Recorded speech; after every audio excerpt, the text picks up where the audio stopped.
Welcome to Rome, the city of marble. Today we are going to talk about how a small town on the Tiber River became the capital of one of the most important empires in history. We will also find out what Italy was like before the invention of pasta.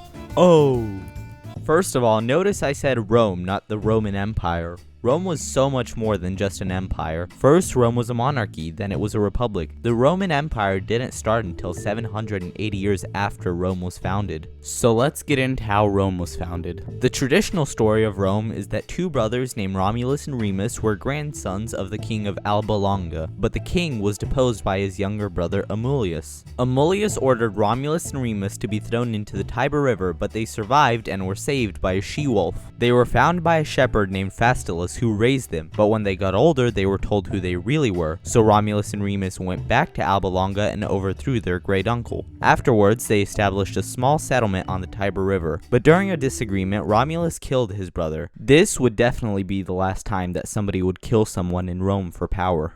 Now that Romulus was the sole ruler of the settlement, he named it after himself. But Romulus had one big problem. Rome was still small, so Romulus allowed outlaws to live in Rome to increase the population. But now he had a different problem. There were no women in Rome, so he captured the women of an entire town. Yeah.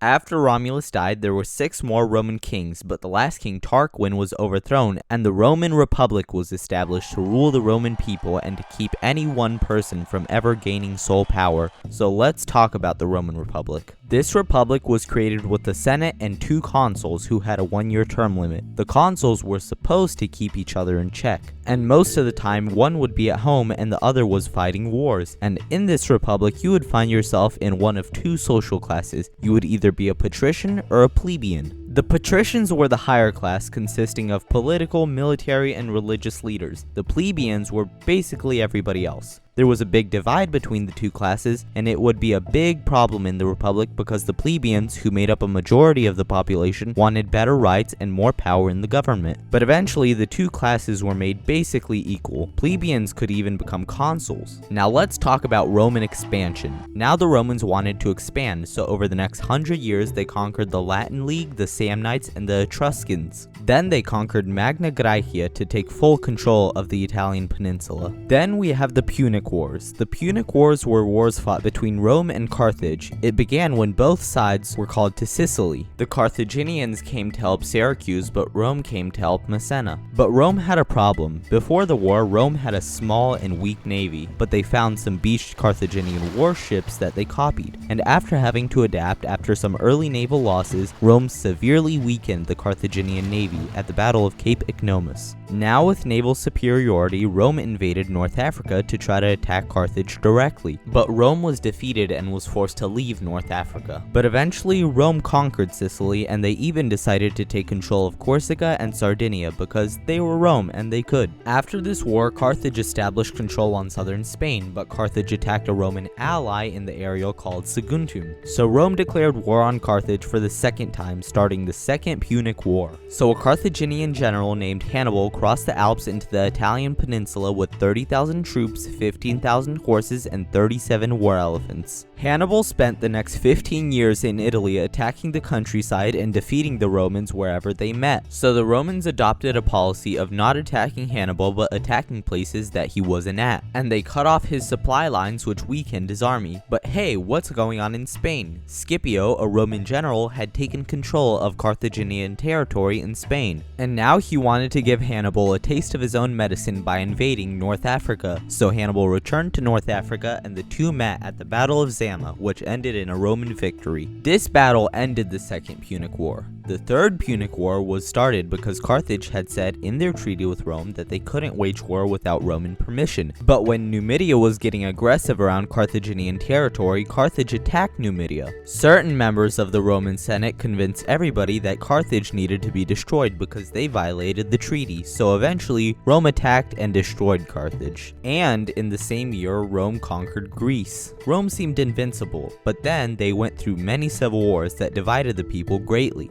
This allowed people like Julius Caesar to rise to power. Gaius Julius Caesar was born to an aristocratic family, and from a young age he was determined to become consul. And as a young man, Julius Caesar was kidnapped by Silesian pirates, and you would think that he would be scared of the pirates and probably would want to get home as soon as possible. But when he was told his ransom was 20 talents, he got angry and demanded it be raised to 50 talents. And while he was there, he basically made the pirates his servants by doing things like demanding that they be quiet when he wanted to sleep or making them listen to poetry he had written. But eventually his ransom was paid and he was allowed to return home. Alright guys, we got your ransom, so you're free to go. Hey, Captain, while he was here, he kept saying that he would return and kill us all. Should we be worried? Nah, he was bluffing. He's not gonna do anything. Caesar immediately returned with an army and arrested all of them. Now that you have an idea of what Caesar was like, let's look at how Julius Caesar rose to power. Julius Caesar rose through the ranks of the Roman military and Senate. Eventually, he allied himself with two of the most powerful men in Rome, Pompey and Crassus. Pompey was a very powerful Roman general, and Crassus was the richest man in Rome. The three of them formed the first triumvirate. Pompey and Crassus both helped Caesar become consul, and in return, Caesar passed laws that they wanted. After his consulship, Caesar became governor of the Roman territory in Gaul, but most of Gaul still wasn't ruled by the Romans, so Caesar invaded the rest of Gaul and afterwards even invaded Britain. But after Caesar's invasion of Britain, he lost his valuable ally Crassus, who died in battle, and his alliance with Pompey, who was consul at the time, fell apart because Pompey grew suspicious of the extremely ambitious Caesar. So Pompey planned to strip Caesar of his governorship when he got back to Rome, but Caesar marched on Rome, starting another civil war and making Caesar the dictator of Rome. So Pompey fled the city to Greece, and Caesar took his army to Greece and swiftly defeated Pompey's armies. After Caesar defeated Pompey's armies in Greece, Pompey had to flee again, this time to Egypt. He thought he would be safe in Egypt because the pharaoh Ptolemy had supported Pompey at the start of the civil war. But when he got to Egypt, he was assassinated by Ptolemy. When Julius Caesar got to Egypt, he was furious at Ptolemy because he actually planned to pardon Pompey as he had for many senators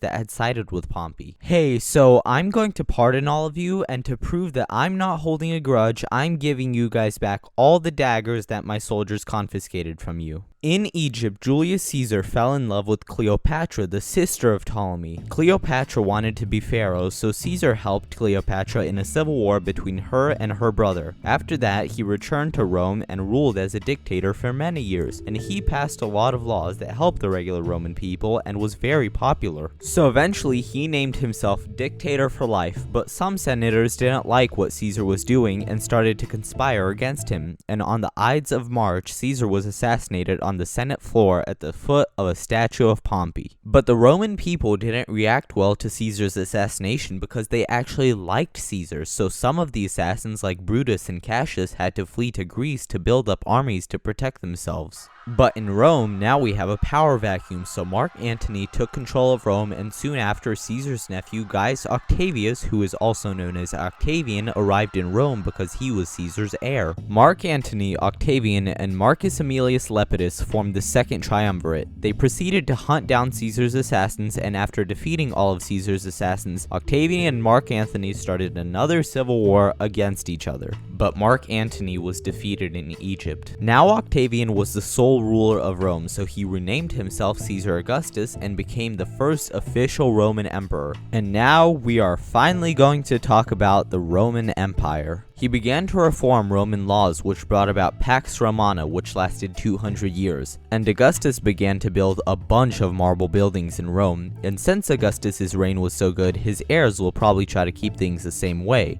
Nope. Augustus was succeeded by Tiberius, who wasn't really interested in ruling, so Tiberius spent most of his time on the island of Capri. And when he died, his grandnephew Caligula became emperor. Caligula was quite popular at the start of his reign, but he became a tyrant. But he did turn his horse into a senator. He was killed by his own guard and was succeeded by Claudius. Claudius ruled for 13 years and began to conquer Britannia, but Claudius was poisoned and was succeeded by his son Nero. During Nero's reign, Rome caught fire and Nero might have been the one who started it. But he died after the Praetorian Guard revolted. Vespasian took over after Nero and built the Colosseum, which was loved by the Roman people. After the Flavian dynasty, the Nerva Antonine dynasty began. This was a time of prosperity for Rome, but after Marcus Aurelius, his son Commodus took over. Commodus wanted to be a gladiator, but he died and had no heir. So the next 100 years in Rome were absolute chaos, but it ended when Emperor Diocletian took over.